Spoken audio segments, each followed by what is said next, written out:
여러분 안녕하십니까? 뉴스데스크 제주입니다.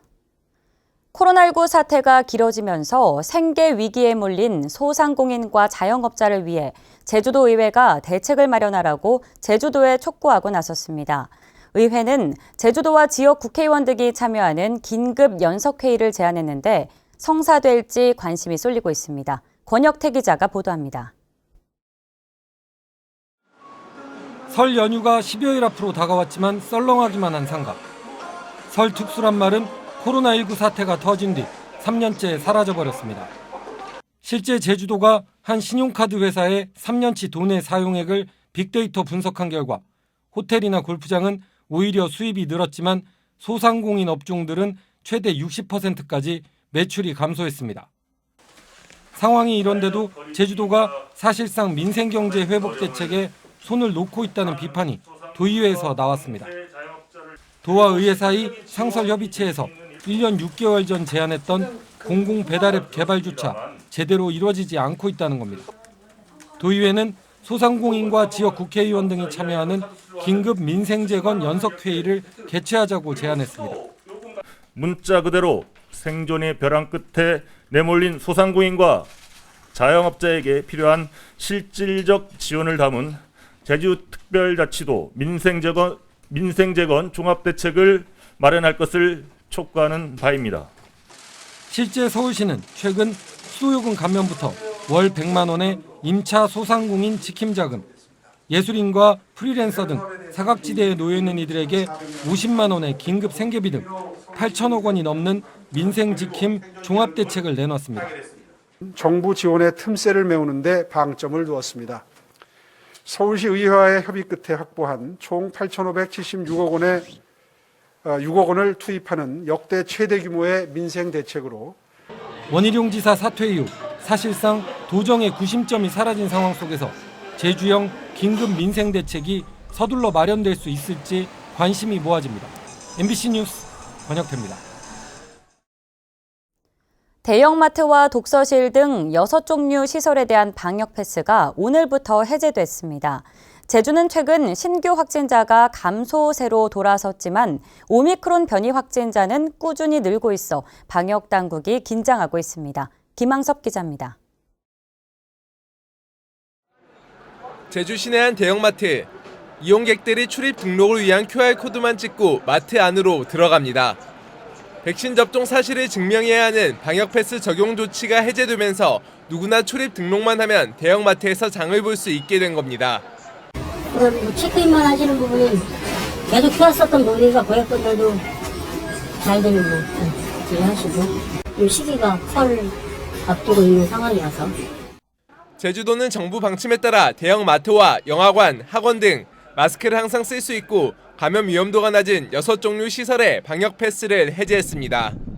우리 같은 나이 든 사람들이 일일이 찾아가지고 그걸 찾으려면 시간이 많이 걸려. 그러면서 줄 많이 서 있죠. 예. 그게 되게 불편한 점이에요.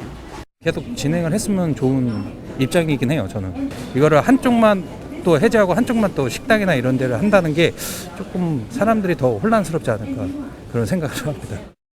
오늘 오후 5시 기준 제주 지역 코로나19 신규 확진자는 11명. 최근 일주일 하루 평균 신규 확진자는 8.5명으로 지난주보다 3.2명 감소했습니다. 관건은 빠르게 늘고 있는 오미크론 변이 확진자입니다. 오늘도 2명이 추가로 확인되는 등 이달 들어서만 제주에서 오미크론 확진자 35명이 확인되면서 오미크론 변이 누적 확진자는 40명으로 늘었습니다. 오미크론 특징이 또 무증상이지 않습니까? 그럼 관광객 중에서 아니면 타지역을 방문하신 분들 중에서 유입을 했는데 자기는 감염이 됐는지 안 됐는지 모르고 전파시킬 수 있는 가능성이 있죠. 델타 변이보다 전파 속도가 2.5배 빠른 것으로 알려진 오미크론 변이의 지역사회 감염 확산 속도를 늦추고 확진자 급증에 대비하기 위한 대책 마련이 시급해지고 있습니다. MBC 뉴스 김항섭입니다. 제주 첨단과학기술단지 안에 있는 민간 임대 아파트 입주민들이 분양 전환 금액이 지나치게 높다며 반발하고 있습니다. 공공임대주택과 민간임대주택에 적용하는 규정이 다르다 보니 입주민들을 보호하는 장치가 부족하다는 지적입니다. 송원일 기자가 보도합니다. JDC가 조성한 제주첨단과학기술단지 안에 있는 아파트 단지. 합리적인 가격에 분양받고 싶다는 현수막이 곳곳에 내걸렸습니다. 전체 700여 세대 가운데 임대아파트 169세대가 다음 달 분양 전환을 앞두고 시위를 하고 있는 겁니다. 계약서에는 임대기간 4년이 지나면 시행사가 선정한 감정평가업체의 평가 금액을 기초로 분양 전환 금액을 정하게 돼 있습니다. 이 때문에 입주민들은 최근 급등한 도내 아파트 시세가 반영돼 지나치게 높은 금액이 나왔다며 자신들도 별도의 감정평가를 할 수 있도록 요구하고 있습니다. 실거래가의 100%에 해당하는 금액으로 분양 전환을 받게 되었는데요. 저는 그 4년이라는 그 시간 동안 오른 금액을 저희가 고스란히 떠안아야 한다는 점 자체가 굉장히 불합리하다고 생각합니다. 또 계약서에는 없지만 임대계약 당시 시세보다 저렴하게 분양할 거라는 설명을 들었다고 주장합니다. 몇 프로한 뭐 이런 정해진 거는 있나요? 대략 시세가는 정해진 일단 지금 기준으로는 어쨌든 실거래가 기준으로 85% 전후로 생각하시면 될 것 같아요. 85% 전후로요? 시행업체는 계약서에 감정평가 금액으로만 분양 전환하도록 명시돼 있고 공공지원을 받지 않은 민간 임대주택이어서 절차상 문제가 없다고 밝혔습니다. 그러나 공공택지를 민간업체가 싸게 산 뒤 높은 분양가로 과도한 이익을 가져갈 수 없게 불공정한 감정평가 방식을 개선해야 한다는 지적이 나오고 있습니다. 감정평가사 그리고 기타 전문가들이 들어가서 원가를 가지고 이제 그 시행사 쪽에서 어떻게 보면은 좌지우지할 수 없게끔 만드는 제도가 필요할 것이고요. 민간 사업자의 과도한 개발 이익을 막고 입주민들의 피해를 최소화하기 위한 보다 정교한 대책 마련이 시급해 보입니다. MBC 뉴스 송원일입니다. 제주 지역 부동산 공시가격이 크게 상승하면서 제주도가 국토교통부에 공시가격 하향 조정을 건의하기로 했습니다. 제주도는 코로나19로 인한 지역경제 침체와 도민 정서 등을 고려해 표준주택과 표준지 공시가격에 대해 3% 범위 안에서 공시가격 하향 조정을 국토부에 공식 건의할 계획입니다. 올해 제주 지역 표준 주택 가격은 8.15% 상승해 서울과 부산에 이어 전국에서 상승률이 세 번째로 높았고 표준지 공시지가 상승률은 9.85%로 전국에서 다섯 번째로 높았습니다.